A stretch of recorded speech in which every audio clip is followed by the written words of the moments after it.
Yeah.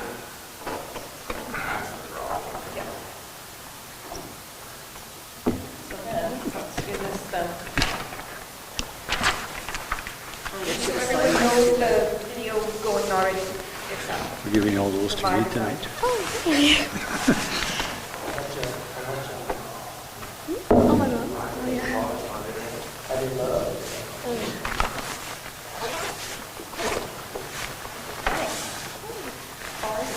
Good. Fine, thank you. I'm a little late. On the train.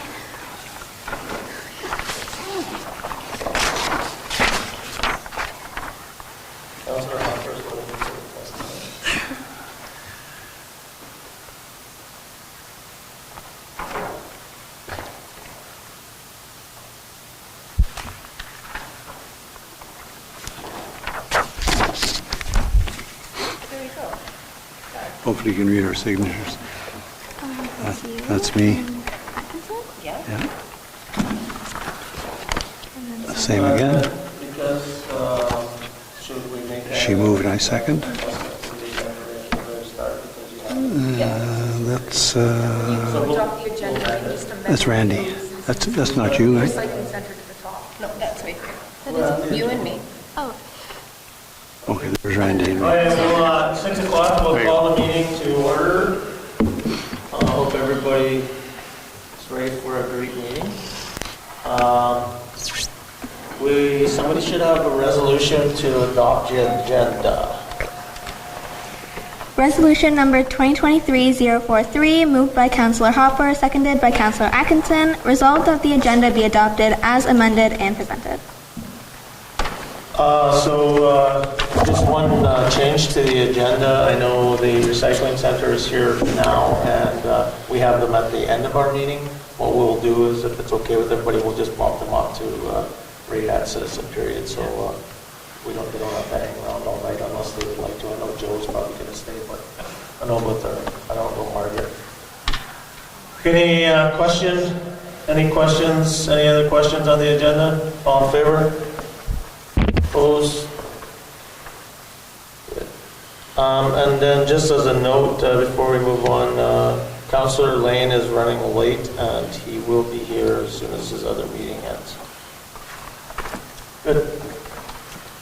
Somebody should have the confirmation of minutes.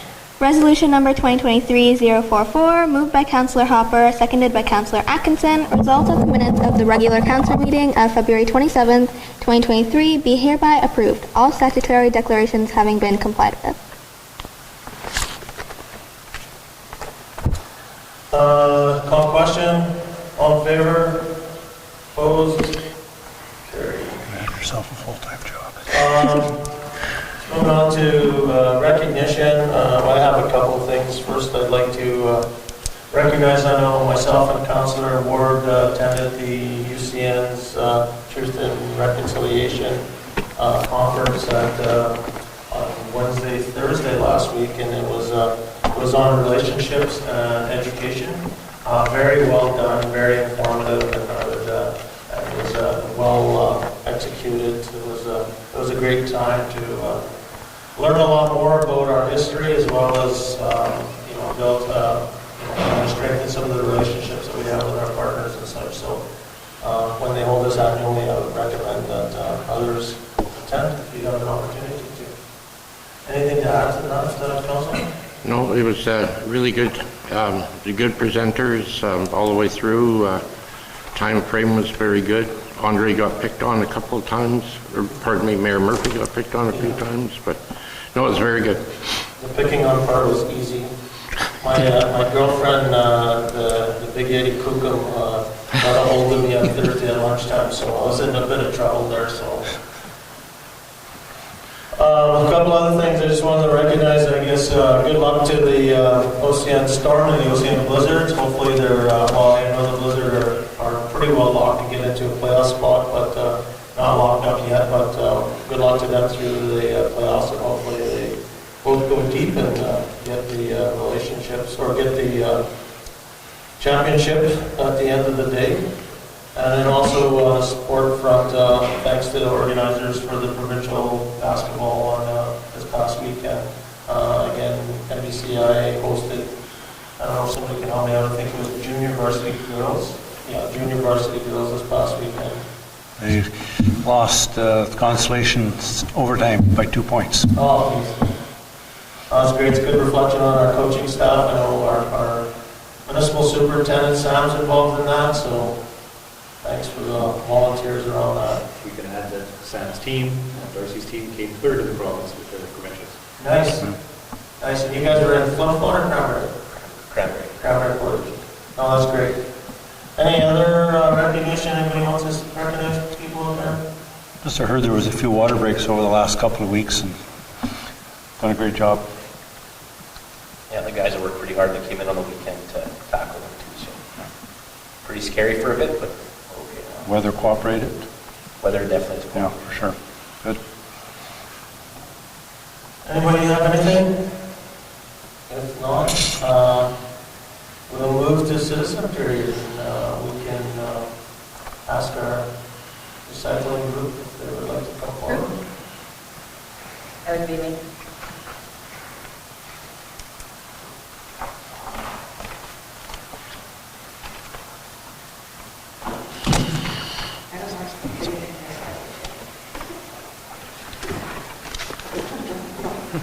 Anyways, You can sit down if you like. You don't have to, whatever makes you more.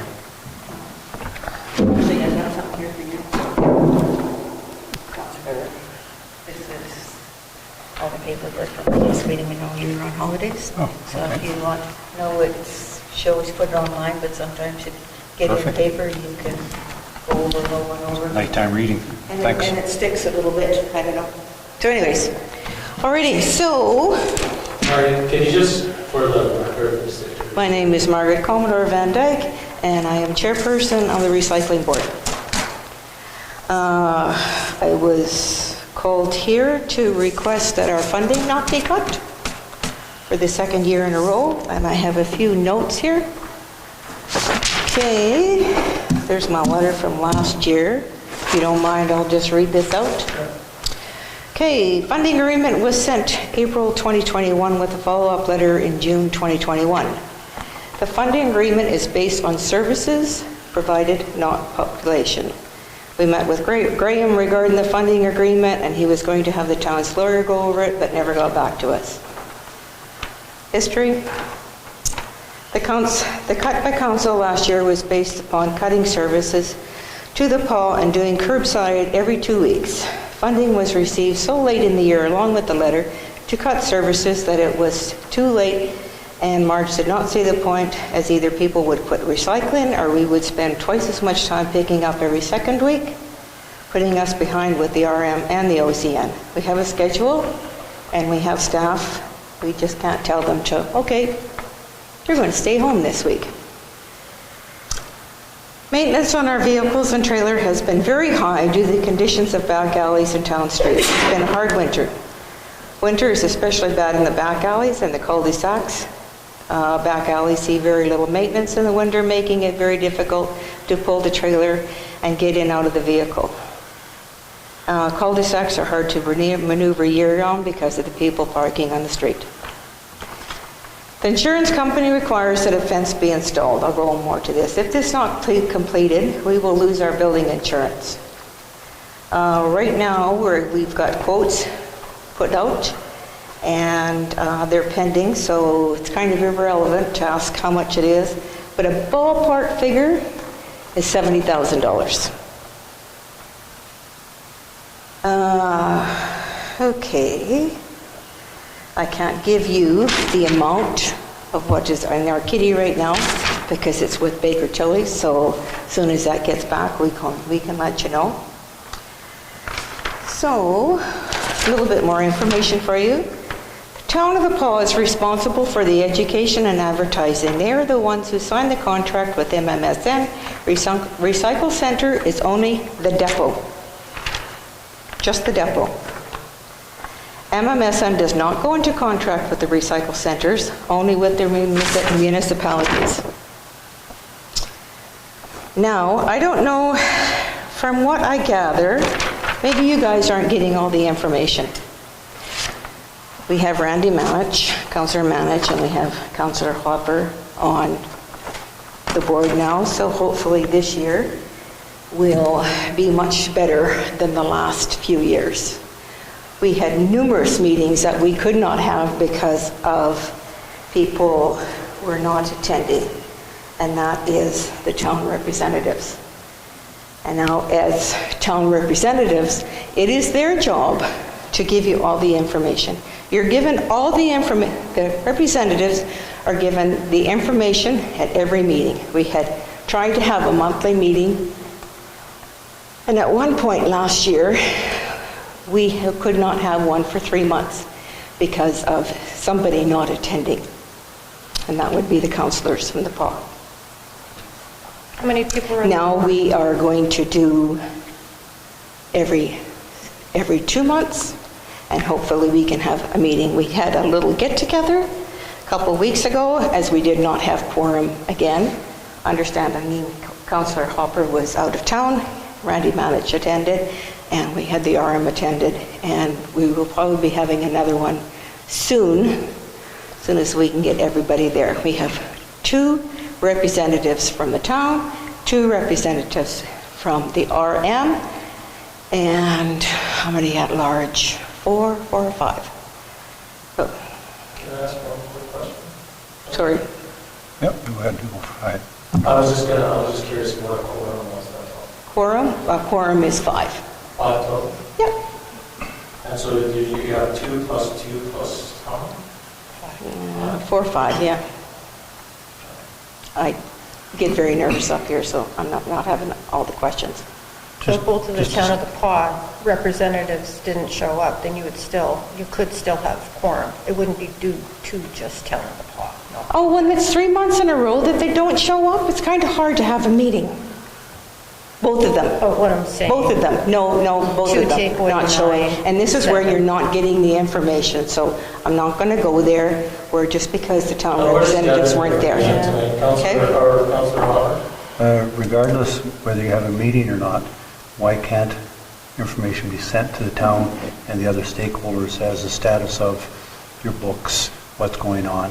Like, the information doesn't change whether you have a meeting or Well, not. actually, all the information is given to the councillors before the meeting. It's all given to them, so they can in turn it over at any time. At any time.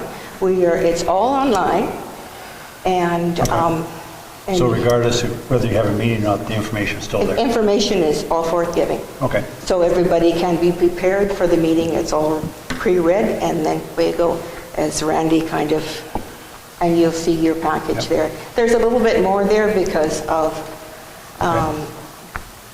the election and the RM getting together and finally getting notice from the town so we're on board now. Where's the stuff online, Margaret, if you don't mind me asking? It is given to the reps. Oh, no, so it's not like online for the public? No, Oh, okay, so no. When you said it's online, that's what I was No, it's all emailed to, Okay. emailed to Yeah. the councillor. Good. So, please, we need that funding. We had a little, like at the surplus, I can't tell you how much we have in the little piggy bank there. We did have a fair amount, but was with last year that we got cut, that was dipped into there. We did have 300,000 in our capital fund. We did have some money in the capital fund with the town, but apparently that is, it's disappeared. Just, Yep. probably didn't disappear. It's going to be somewhere on your books. Is Baker Tilly doing a year end right now? Yeah, they're doing it right now. That'd be December 31st. When do you expect that to be done? It is in the process right now, so. Would be okay for us to ask Baker Tilly when it's going to be done? I can ask them and I will get back to you. You'd let CAO know, and then we can go from there. Personally, like, I wasn't here when the funding was cut, so I'm not going to say it should be or it shouldn't be, but I'd like to see the financials before I Yeah. make any decision going forward, Yeah. personally. It's all on there too. but I want to see the current financials. Okay, yeah, sure. Like I said, I can't give it to you Okay. now because it's in their hands right now. So, we did have, talking about the 300,000, we did have I'm going to call it the piggy bank. That was on our books alone, and we were looking at getting a truck, so, because the truck and the trailers that we have, it's pretty hard. So with the regional landfill still, I'm going to say, up in the air, or it's not set in stone yet, if we put that money into that, then we already agreed that if the regional landfill gets going and they ask would the recycling board, would they hop on along with them? And we said by all means, working together is so much better. So if we took that 300,000, if we had that 300,000 and we could get a grant, because we all know if you don't have any money in the piggy bank, you can't get a grant. So that money was going to go towards like a garbage style truck. But anyways, that's where it was earmarked for, but now it's going to. Just out of curiosity, you mentioned about the fence, $70,000 ballpark, and if you don't have it, your insurance will be covered. Can you enlighten me a little bit on that? Was there no fence around the building There is no fence right now. Never has No. been? No. for the last 20 years? That's been a request from the insurance company that it has to be fenced in, we have to have a fence. The complete compound? Or just Probably portion? just the front, like it was just the front, like the roadside. I Just don't think the it's going to road. be the whole side. And they're saying to go from corner to corner on the front where you've got the recycling. I don't pile up have all the front. particulars with the tender. Like I said, it's being tendered right now. Okay, I thought it sounded like you had to have the whole Yeah. compound, but it's just the But front. it's ballpark figure 70,000, and that could be up. We tried to get it done last year. We had the tenders out, but there was some discrepancy with the property line. The property line was in the middle of the road going into the recycling center. So right now, we're just gonna push it back. We know where there had to be more Okay. surveys done in that, so. And tenders But are out for that? Pardon, sorry? Specifications in that, you know where the fence has to go, and you know if you sent a tender out? Yeah, And when do you have a closing date? that I don't have right now. Okay. It's been out for probably about 3 weeks or so now. Okay, thanks. I'm not going to mention the names, so. So anyways, Any other questions or? Any more questions? alrighty. And as soon as I get that information, I will forward it on to you, or let Councillor Hopper or Councillor Manich know that it's in our hand. I think that's all my. So, I have another remark here, but I think I've thrown enough stones out. So if we have to move ahead instead of run looking to the past, things weren't done. I'll ask a question if I could again, since you opened the door again, with Sam.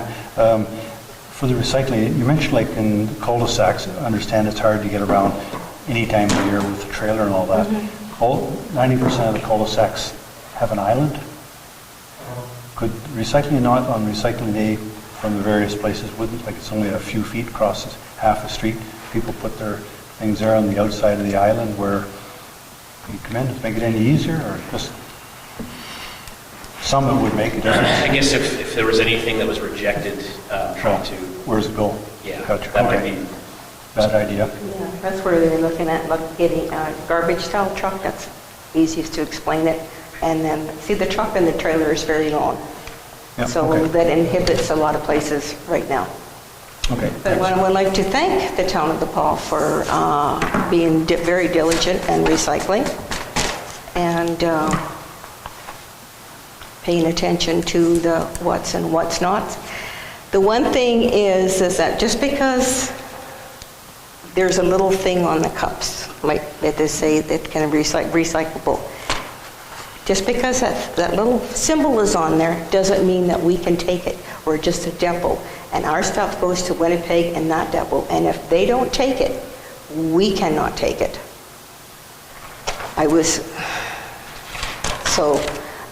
Yes, it is expensive to recycle, but you know what, in our world, this is what we have to do. It is the right thing to do.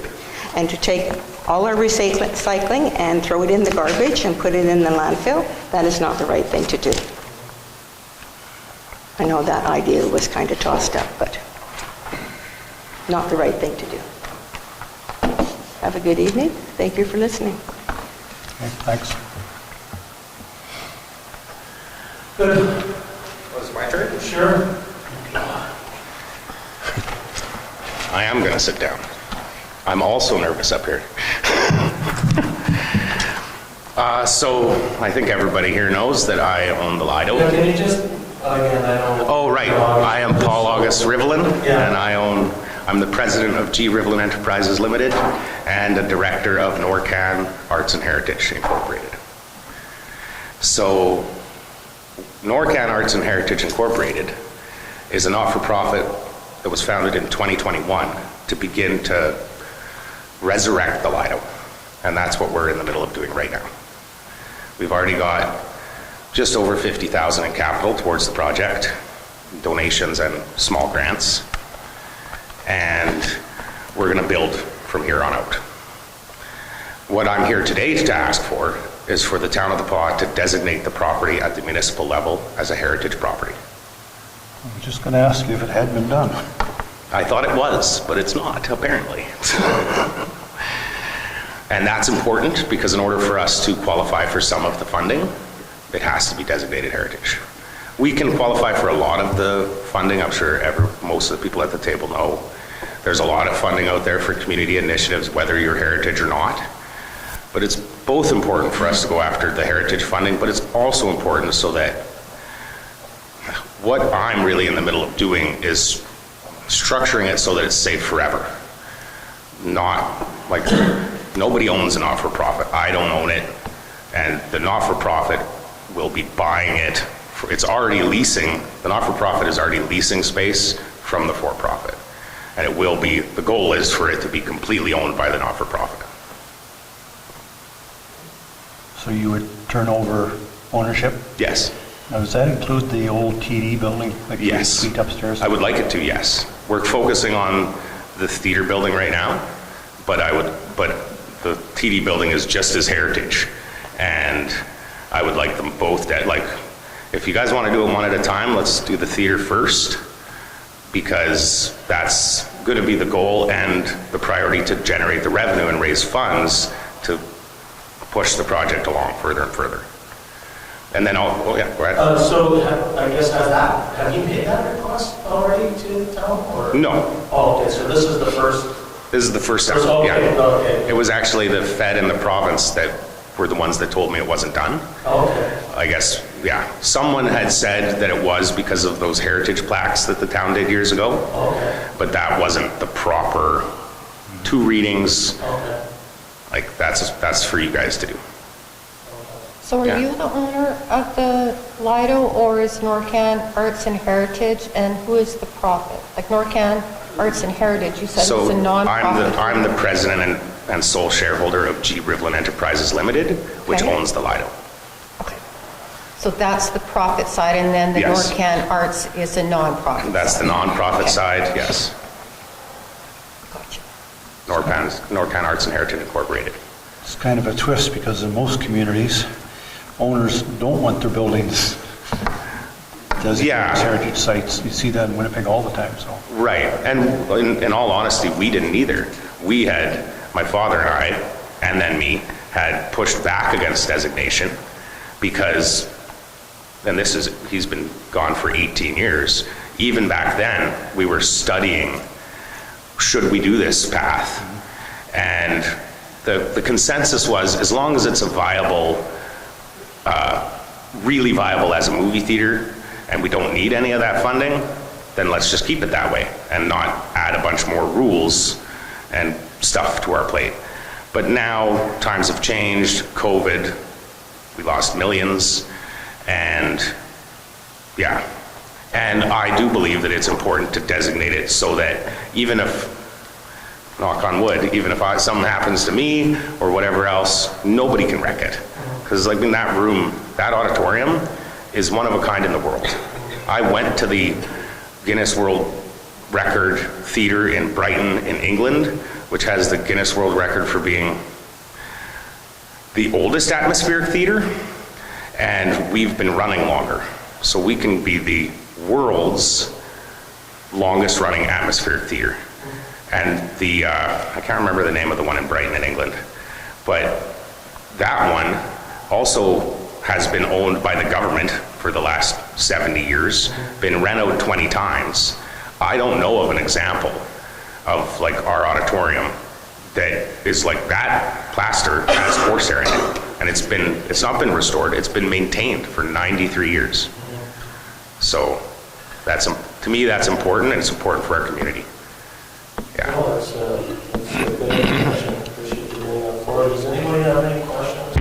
So you want the town to apply for the designation, or you apply for it and we? The only people who can designate it are you. I can't. Oh, okay. You have to, it's a 2-reading process. I mean, I did briefly read over the rules, but like you guys, every municipality can do that. You guys designate, I think you have to have the 2 meetings and the 2 readings, and then you vote it through that it's a heritage property. Through the steps, and if anybody wants to come and object, they can. Yeah. I can't see that happening, but, Well, you never know. yeah. Any other questions? Perfect. Well, thank you for your information. You're welcome. Thank you, guys. Good about popcorn, you know? We don't have a popcorn machine anymore. Oh, We had to sell that to pay some bills. Oh, good. But we can buy another one. And I still know the recipe. perfect. All right, moving right along here. If there's no other citizen, Joe, did you have anything? Moving down to replacing of the chiller. 711. Resolution number 2023-045, moved by Councillor Atkinson, seconded by Councillor Hopper. Whereas, on behalf of Town of the Paw, JBB Consultants and Engineering put out a request for proposals for the replacement of the chiller for the Roy H. Johnson Arena. And whereas there was one bid received and reviewed, therefore be it resolved that Council authorize JBB Consultants and Engineering to award the above-mentioned RFP to Simcoe on behalf of the town in the amount of $430,000 plus taxes. Any questions? Councillor?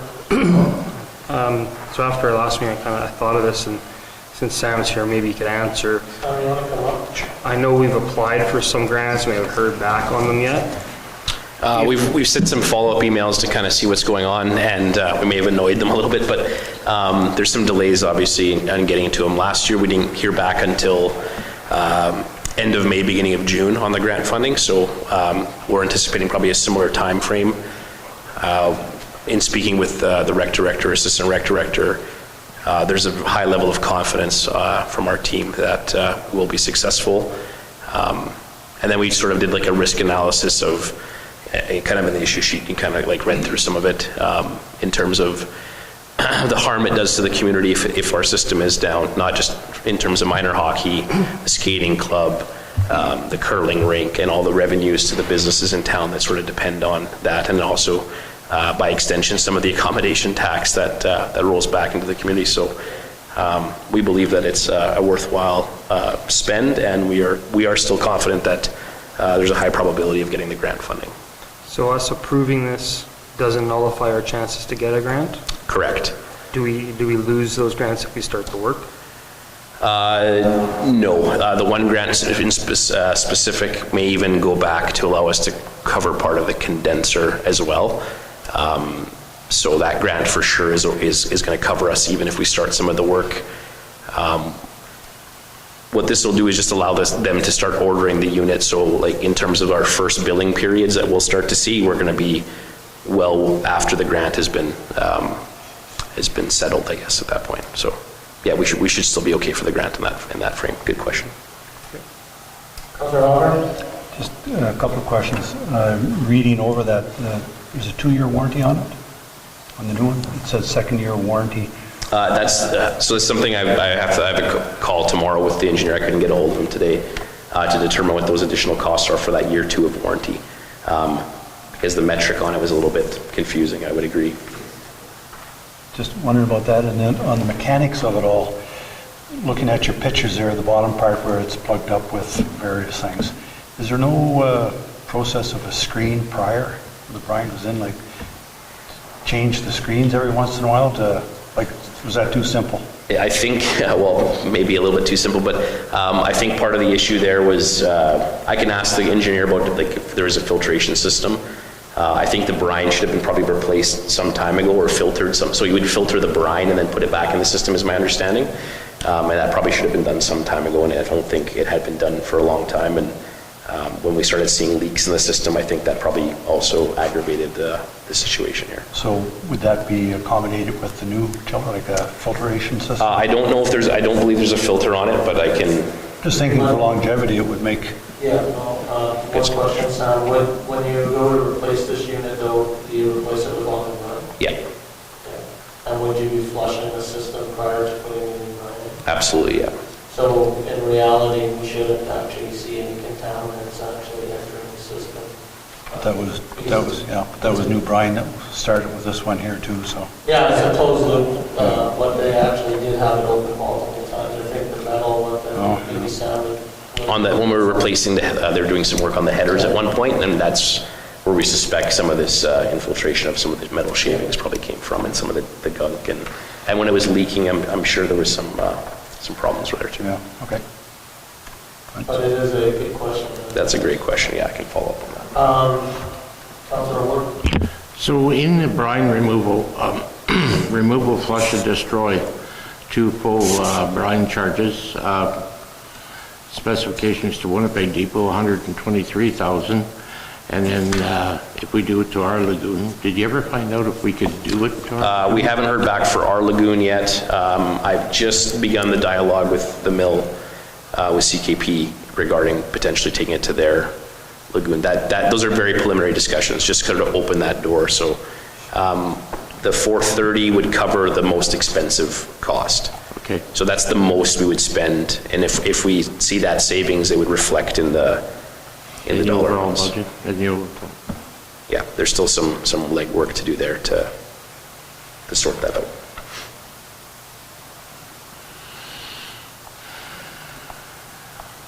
Any other questions for Sam? No? Seeing none? We're good? Okay, so all in favor of moving forward with the replacement of the Gillette area? Opposed? Seeing none? Carried.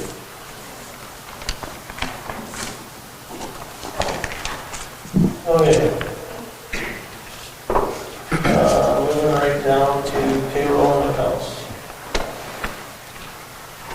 Resolution number, Go ahead. Resolution number 2023-046, moved by Councillor Hopper, seconded by Councillor Atkinson. Resolved that Council authorize the following accounts. Pay period number 4 in the amount of $116,402.64. General checks number 29531 to 29569 and 29571 to 29597 in the amount of $224,840.41. And EFTs in the amount of $116,000, $152 plus 89 cents. Everybody see the check register? Any comments? I think there was one comment. Yep, I just have one comment. There was a check for Strategic Contracting for $14,000 for type 1 gravel. There'll be a resolution coming to the next meeting to amend the resolution, as it was a tender, and the company that received the tender couldn't supply the product, so we went with the next highest bid or the next lowest bid. So we just need to amend the policy to reflect. Just a question, is that the 10,000 and change, is that the Winnipeg Airport Authority? Is that a yearly, a monthly, what is that? And that's taken over airport funds? No, it hasn't taken over the airport funds. They manage the airport funds, or the airport for us. Okay. Any other questions on the check registry? Seeing none, all in favor? Could have watched your vote. Anybody opposed? I was outvoted. Okay, next one up. 7 Council. Resolution number 2023-047, moved by myself, seconded by Councillor Allen. Resolved that the council authorize the following amounts. Check number 29570 in the amount of $565.08. Discussion? All in favor? Opposed? Oh, so yeah, sorry. Okay. Went so fast. One abstain. Alrighty, mobility disadvantaged transportation program. Resolution number 2023048, moved by myself, second by Councillor Ward. Whereas the handy van requires the town to sign the Mobility Disadvantaged Transportation Program 2022 Annual Operating Report, and whereas the town acts as sponsors of the handy van service and are responsible for any deficit the handy van may incur, therefore be it resolved that council authorize the mayor and the acting chief administrative officer to sign the PAW Handy Van Annual Operating Report to be submitted to the Mobility Disadvantaged Transportation Program. So this is really just a flow-through granting process where we apply, or we jointly apply with the PAW Handy Van group to get a $20,000 grant, which just goes through our town. And I also, there's a lot of information in that report. One of the things I guess we could have mentioned was some recognition in there for our mechanics and our garage people that help the handy van out when it's broke down and those type of things. So Just to call for a question. Just to comment on that, the town is and always has been responsible for any deficit. We've always looked after that. Just like to commend the community in the outlying areas for the pledge show last week. Raised around, I think, pretty close to $20,000. One of which was yearly contributor Bill Hedberg from Kelowna, $7,000. So it was great to see from the community. Oh, that's great. Good support. Yeah. I just had a quick question for clarification. Is this 20,000 the 20,000 that appears on our grants? Yeah?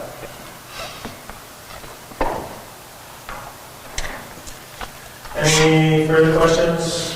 Seeing none, all in favor? Opposed? None? Carried. Alrighty.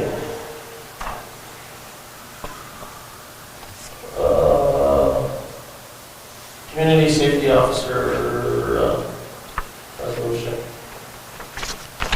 Resolution number 2023-049, moved by Councillor Manich, seconded by Councillor Hopper, whereas in accordance with Section F11 of Bylaw 4631, being the Town of the Paw Organizational and Procedures Bylaw, a special committee of council may be appointed by resolution of council at any time specifying the business to be dealt with by the committee.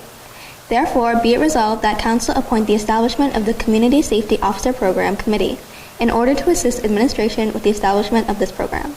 And be it further resolved that council appoint councillors Allen, Lane, and Ward to sit on the said committee. So this was discussed at our last meeting there. We brought this forward. Okay. Call a question? No, go ahead. No. Just gonna, No question. no question? Okay. So seeing no questions, all in favor? Opposed? Just a habit.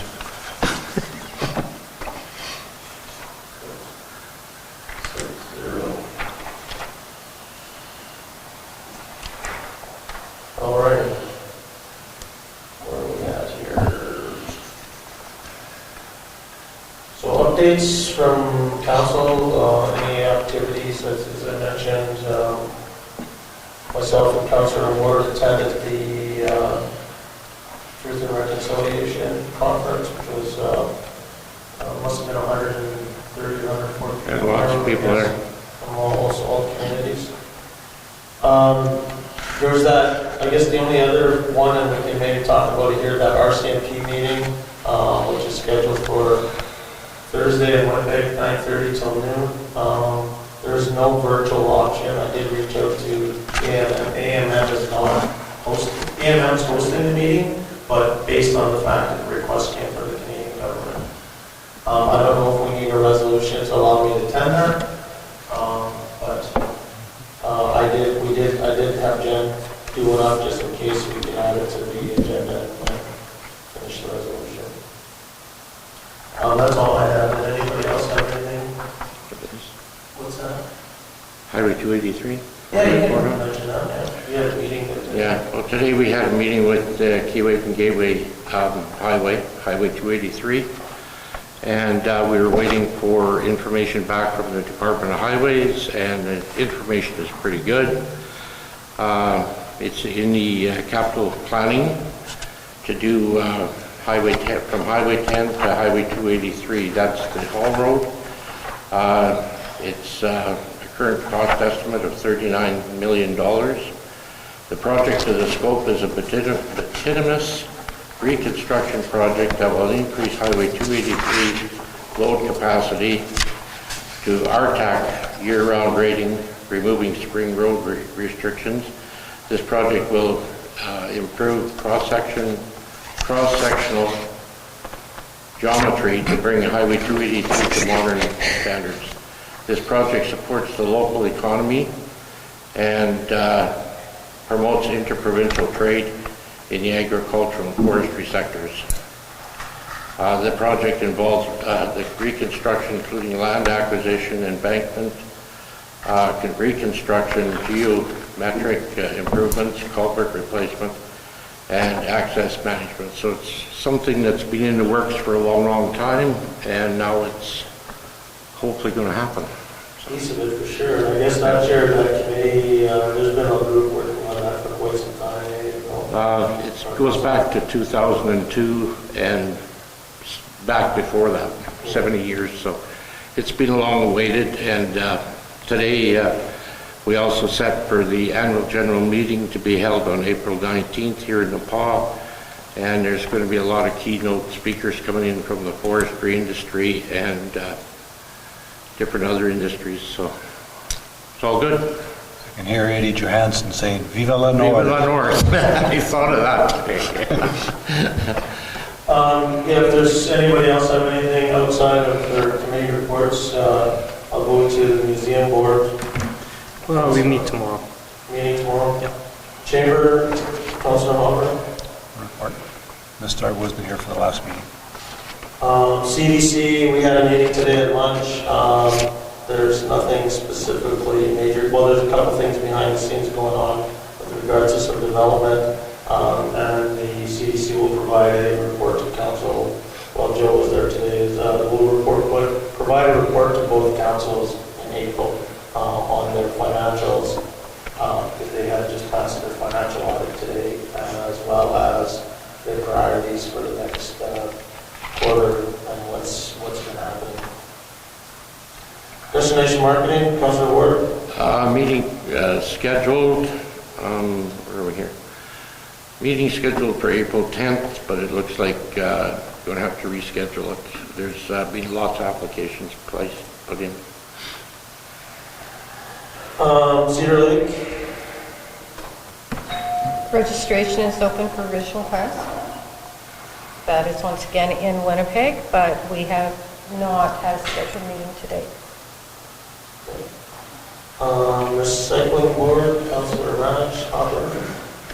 As you just heard, no meeting scheduled, soon to happen. Library boards, Councilor Lane. Scan, there's been no meetings provided. Kelsey Planning Districts, I don't think there's anything going on there. Kelsey School Division Committee. I talked to the Secretary Treasurer today, told me that the committee rep will be in contact soon. Councilor Rowe. I just had a little shout out. So the school's holding a health fair on Wednesday with some community organizations, the school nurse, and guidance help put that together. So as I mentioned earlier, mental health is a pretty key topic for youth in the community. So something like this is always helpful and nice so that everyone's aware of what resources they have. So where is it being held, the health fair? It's at the school. At the school? Yeah. And is it open to just high school students? Yeah. Okay, and keep giving it a good shot. I'll get a bit of information maybe for tomorrow when I go to the radio. I can kind of mention it as well. Yeah, we just had the zones at the school, JV girls and the JV boys were in Cranberry. And both teams did great, did really well. The boys won the consolation side, and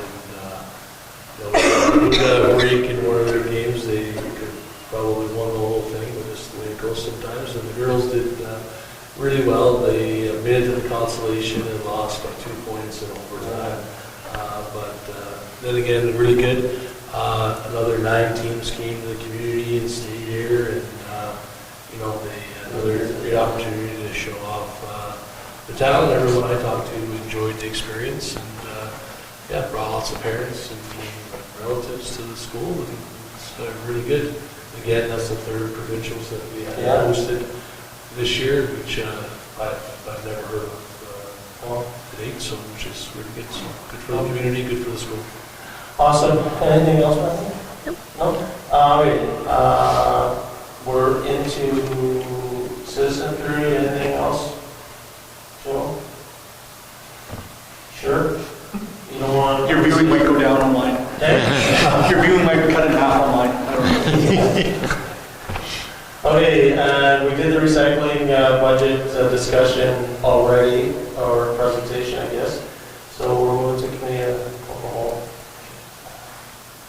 We saw that we now move ourselves in the committee of the whole portion with Mayor Murphy and the chair to discuss matters requiring our attention. Okay. Noxious weeds. We just need to appoint somebody, I guess that's a standard rubber stamp.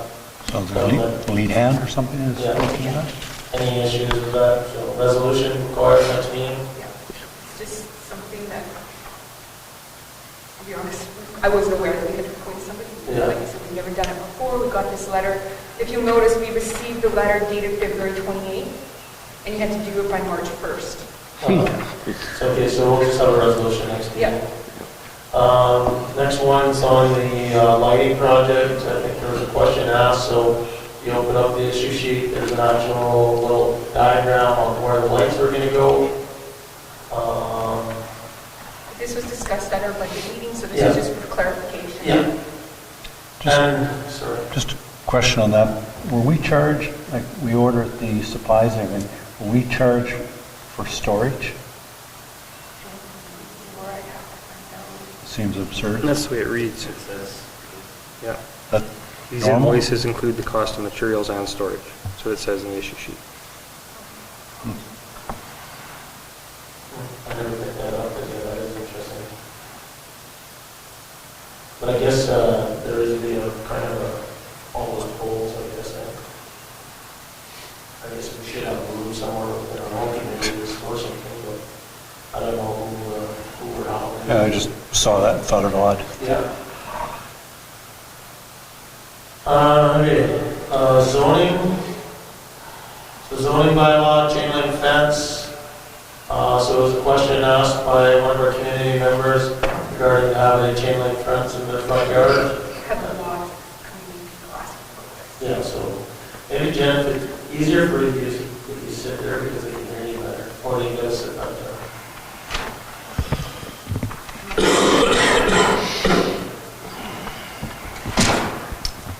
Yeah, so there's been questions asked, and I guess the question now is, do we make a change to our zoning bylaw? I don't know why. I guess for aesthetics is the only reason why I would think you don't have to change the fence in the front yard. Is it not, I read that it said for aesthetics, but is it not for safety issues too, for children? Because chain link in the front can only be what? Is it 3? 3 feet. Well, they have a chain link fence right on the corner of 7th and Cathedral, all the way around the place. And there's various places in town that do Yeah. that. No, but I was just thinking as a newer build, right? Yeah. Is there any history on how you don't violate from your issue sheet? There's no I don't know history why of why it was- went that way? why it went that way. Does council care? Which way? What do you mean? Well, why there's a bylaw that says that you can't have a chain link fence? This council, Well, it's mentioned, I think, a number of southern municipalities have this. Did we ask why they have it? And it was the aesthetics. yes. It was just purely aesthetics for them? At one point, you weren't allowed to have a hedge on your front. That was to do with, I think, probably services coming in and that sort of thing. I guess if, with anything else, if somebody has a fence in the front yard, the town has to perform work there. Are we responsible for putting the fence back in the condition and all that? So I would think it would be the property owner. I know when I put The mine, fence down, the town has to put the fence back. Whether it's wood or chain link. I know when I that put might have mine been up, I had to way apply back for when, why variance. there's no fences in the front yard. When I did mine, I had to apply for a variance. To put Let's chain right link. there, you've got a chain link, we're gonna have to tear that down. Yeah. Jeez, I'm sorry. Well, right after the meeting. So is there any reason, I guess the question is, without debating this, is there any reason we have strong feelings for or against it, or we don't really have any feelings for it? Does it matter? The majority of these chain link fences, they seem to be like they're on a corner lot, or like Bill, or Councillor Ward, there's roads on both sides. So, for example, where I used to live on Cathedral, I'm not going to put up a chain link fence in that front yard. On Settee, I know when I grew up on Settee, the people on the chain link fence in the front yard now. That's not so I grew up. And it doesn't look bad. So- Councillor Rowland, do you have any thoughts? I wouldn't have any issue with removing it from the zoning bylaw. Councillor Allen, anything? Not that I can think of. Councillor Ward? Councillor Hopper, anything? No. Councillor Atkinson? I don't know, it's just something to think about. Like, it Well, doesn't make sense in some places, right? And then it comes down to aesthetics. Yeah. Councillor Lane? Go ahead, you're gonna spend that amount of money to build anything, these things, sure they're gonna make it look good. Yeah. So let's bring something for the next meeting. It's still up for discussion next meeting, so. Because we'll have to have a something comes- public hearing for it. Yeah, It's going to be but a if- normal zoning amendment. Yeah, but if something comes up between now and then, that, it's something positive, you still have an opportunity to talk for or against. You're gonna say. Okay. Building inspector. So you want to give us some of your history or your investigative work? So we've always had we've had a hard time getting a building inspector lately. I spoke with Joe Kasprick, I'm not sure if I said that name right. He's the program manager for building codes inspection and technical services, labor and immigration. They were once part of OFC, and then government split in different directions. He's provided me a better understanding of the requirements of a building inspector. We were always under the understanding that a building inspector had to know the building code, be able to understand it, follow it, uphold it, review blueprints and everything. In speaking with him, it comes back to our building bylaw. Town of Paul's building bylaw is a match to a building code. That is not what a building bylaw should be. I've provided an example of Swan Rivers in here, and it's more of assurance going through it. The building inspector is not held liable for anything. So I'm just looking to update the building bylaw. And then in speaking with him, he said usually your building inspector is your person that looks after zoning. And your and that was usually your EDO. So I'm recommending or suggesting that we reach out to the CDC with a letter and see if they're interested in Jackie, letting us use Jackie for building inspector. And I've already talked to her and she's very interested in it. Yeah, I would assume there'd be some training that would go along with that. There's training that can be done. You Councillor can do it Hopper? online now. Just a question on that. If somebody takes out a building permit to build a home, basement, whatever, the requirement of the town is to have a building inspector go to see if they're conforming to the building code? No. It's up to the contractor to make sure that it's in conform to the building code. Okay, and so how would the building inspector know if that's being done correctly or not? That's why we need to update our building bylaw, because it wouldn't necessarily have to be the building code. So who's the contractor reporting to? Are they reporting to OFC? No, the contractor doesn't report to anyone. If I could just add Please. something. The part where you mentioned there's no responsibility as long as you don't see it. Once you see it, you take responsibility, because that's where you get into your negligent inspections. If you're aware of something, say for example, joist hangers were to be in place, and your inspector said, everything looks fine, and it collapses because the joist hangers weren't in place, that would be a negligent inspection. Yes, it is. That's not how it was explained to me. Yes, it's always, well, Joe and I had the same conversations. Basically, it becomes a terrible process that you almost don't want to do inspections because there's liability there. There's responsibility for you to ensure. It is up to the builder to know the code and follow his plans, but if you never review the blueprints, how do you know the plans? Part of our bylaw and other bylaws point out that the plans must be on site when the place is being built, so you can ensure that they are following the code. Otherwise, it becomes a paper-pushing exercise of collecting. And that's how I was explaining this. Yeah, life safety is the primary purpose of building code. And I guess, like, I kind of look at, okay, I'm not a builder, so I'm sure I could do whatever course to pass to make me the building inspector, but And you don't have to have any courses. I know SME, but I would not want to be the guy that you could rely on to go out to make sure, oh yeah, your basement looks good. I wouldn't even know. I took a couple courses online now. I know it says it goes back to your bylaw, but if the person there doesn't really have a background in it, I don't know how you can actually.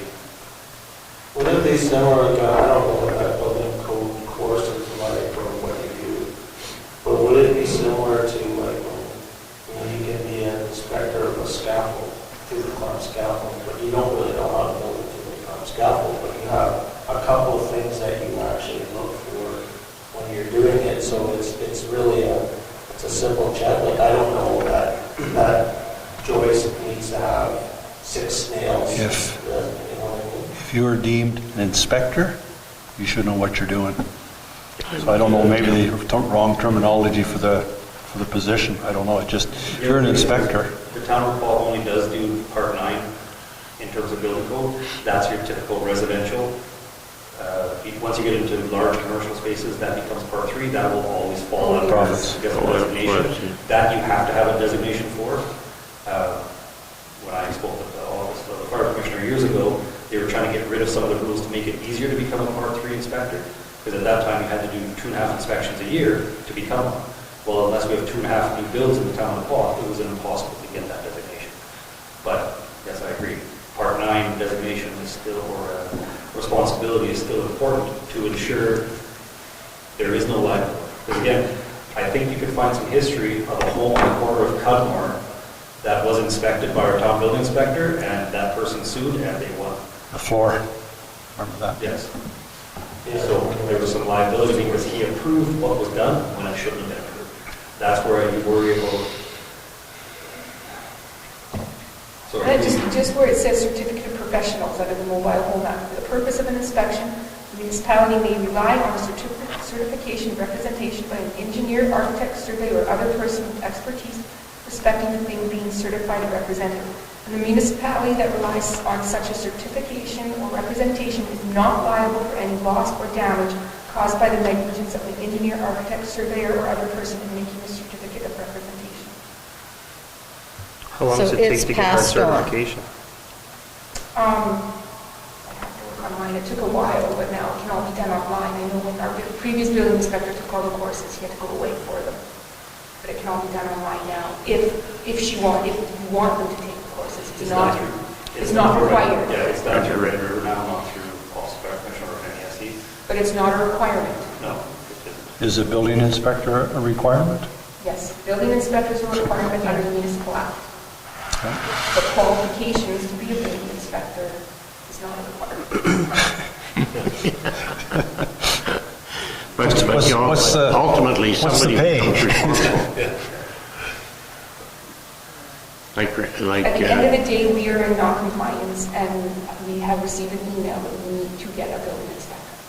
So we can, back if I may, we can ask if she wants to do it, but I'd say before she does actually any work, we need to have all our bases covered on just liability issues, just going back to if you're qualified, you're not qualified.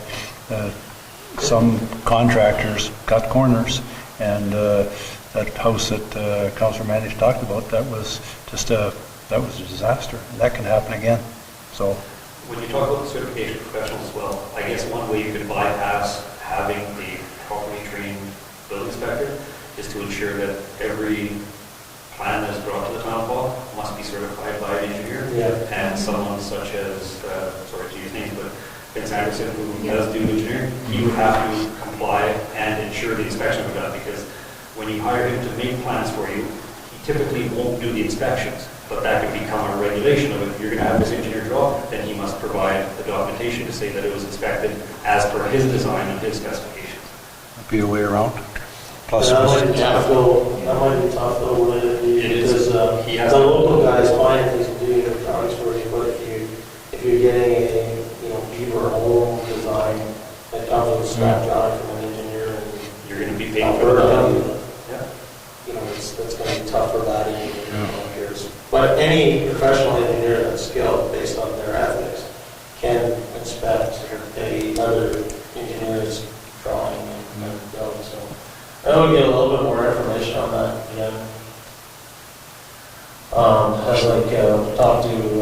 talk to Jackie first, and then it would be possible for us to have Mr.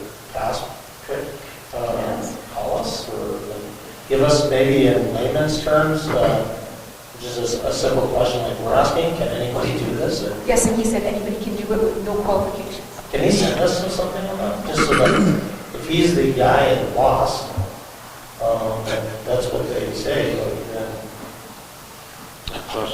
So just to be clear, Jen, so that means then, certification, right? But you need someone that's at least competent, otherwise you run into 387-2 that says, if it's done negligently. He specifically says you do not have to understand the building code. But that's not building code, though. That's not technically building code. That's what we're doing. If you see something that doesn't look right, probably isn't. But I can see, Stephen, well, I don't know, Randy or Councilor Ranich, is there an actual audit form or compliance form that you go in to do a building inspection that says, okay, at this stage in build, check footage, check wall squareness, check number of nails in a stud, like. You go by the design of the plans.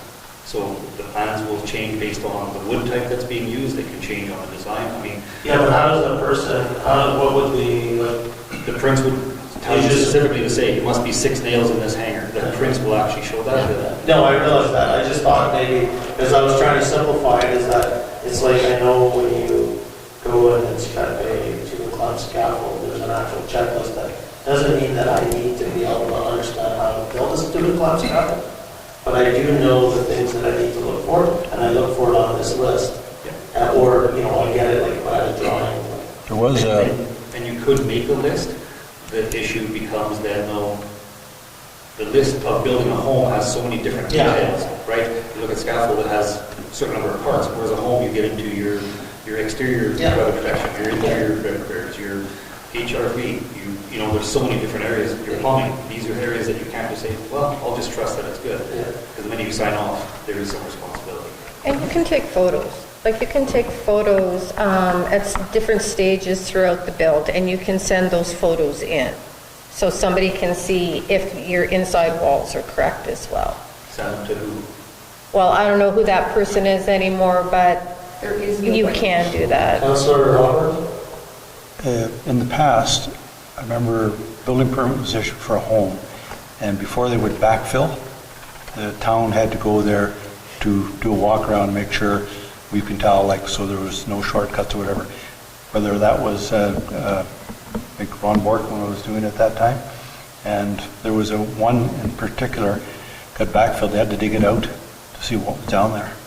So I think I have no problem if Jackie wants to do it, or anybody else, but we need some more information. Just, I think where we're hedging all around is just the liability issue. Yeah. If that comes down to it to the town, Yeah. where are we?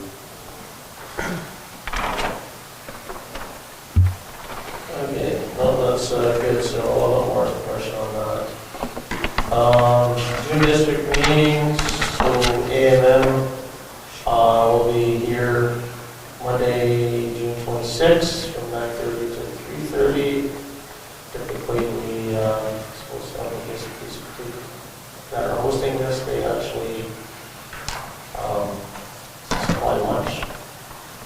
I personally am not a big fan of charging for lunch, for asking people to come to us. But, you know, that's just my own opinion. I think that, you know, these guys are traveling in, we can provide them a lunch, maybe we could talk to Nicholas and give us, you know, something more traditional for the area. They provided what was offered. Okay. Choices. Oh, is that right? And then we can find out more. I'll actually ask these guys a little bit more about this, because I know when I hear of the other communities that are hosting these meetings, they're, you know, there's been big kind of traditional food, pickle dinners and stuff like that, so. I can ask Sarah. I don't know, I think, well, I guess the decision right now is, I just personally think we should just cover the cost of it. Yeah, I agree, and there must be something in the budget, you're talking $1,000 or less. So anybody else got any concerns with that? If not, we'll bring a resolution. Bring the resolution. Everybody's okay with that? Yes? Yep. Yes. Okay. Asset management plan, so we just need a resolution to pass that so we can get the rest of our grant. My only comment is, You skipped one. oh, did I? Yep. Oh, sorry, yes. I was looking at them being the same. Everybody look at those resolutions? What does council want to put forward as a resolution? Anything more than that? Yeah. Because we already have resolutions in. We already have resolutions in for the taxation toolkit, the resolutions in there for the body cameras, for our CMP. I think they did send, I don't have that list, I can send you the list. Can that, on that particular one, can that be extended to body cameras, like you're just talking about the one item? Yeah, it could probably, but not now, because I think You can amend it when it's brought to the floor. Yeah. But what I'll do, I'll try to remember this, I'll send you guys, if you haven't seen them, I'll send you the list of resolutions. That they're already developed. I believe that you've probably seen them in an email from AMM, but I'll just resend them to you. And I'm sure you'll find support to amend that to include other such things as the body armor and everything else that's going to come down the line. Make it extensive, vehicles, everything. Make it a long resolution so as it catches their eye. We don't be charged for anything other than what we're paying for. Yeah. And Jen, do those resolutions have to be provincial in scope, or can they just be regional? It can be Regional. We did one we did one before on our firefighters over the Gateway Hotel, and I don't know if it ever... Yes, but so what ends up happening, I believe what ends up happening is there's a June district meeting or May, I think it is, in May. That's where Trevor and those guys got the nice awards on that stuff for a while. But they have that meeting there, and then that's where the Northern District actually runs we kind of submit our resolutions to that group, then that group takes it to the big group, and then the big group actually No, I get the flow. I'm just want to make sure that if we put forward a resolution, can we have a resolution that's kind of specific to like just our area, or does it have to be like applicable right across the province? Okay.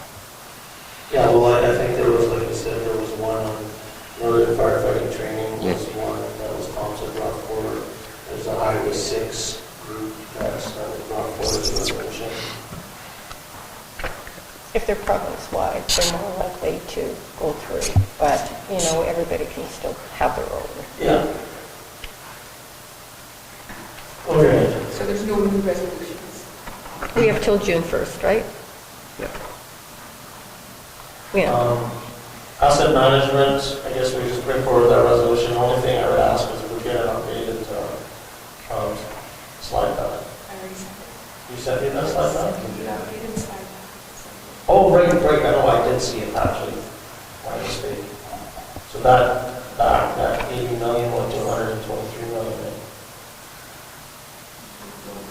So, yeah, so we'll put something together, I think,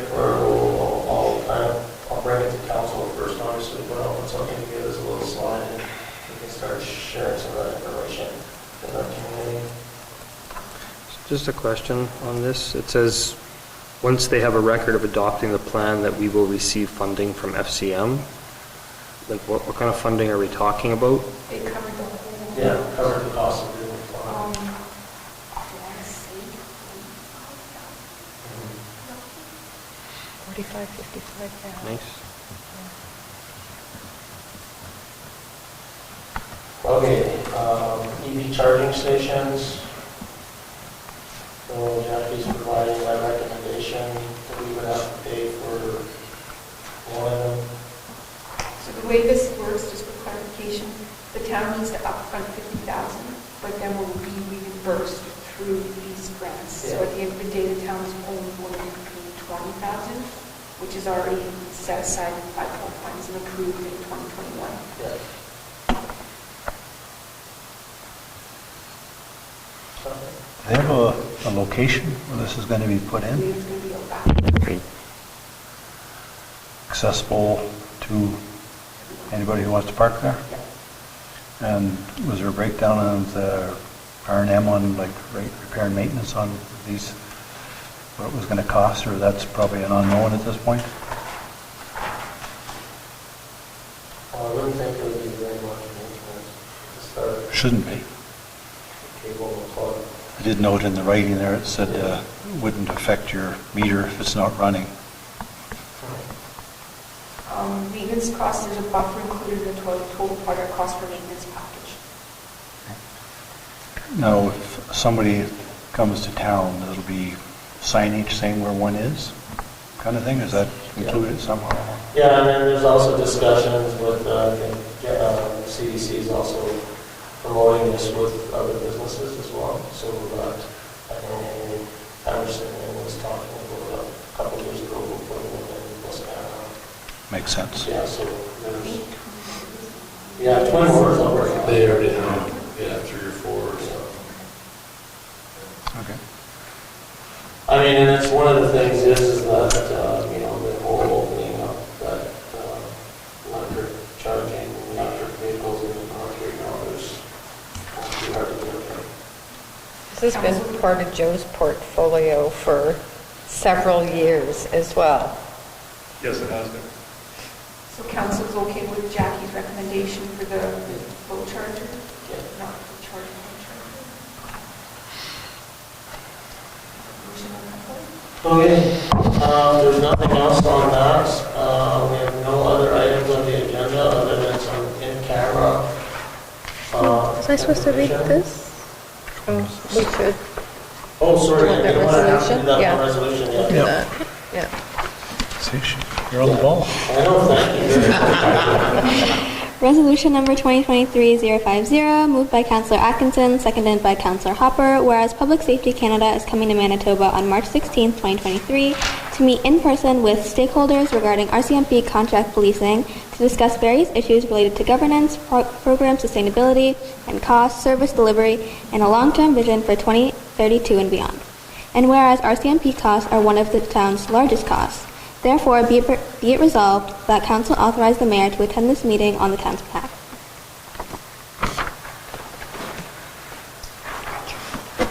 Call the question. All in favor? Opposed?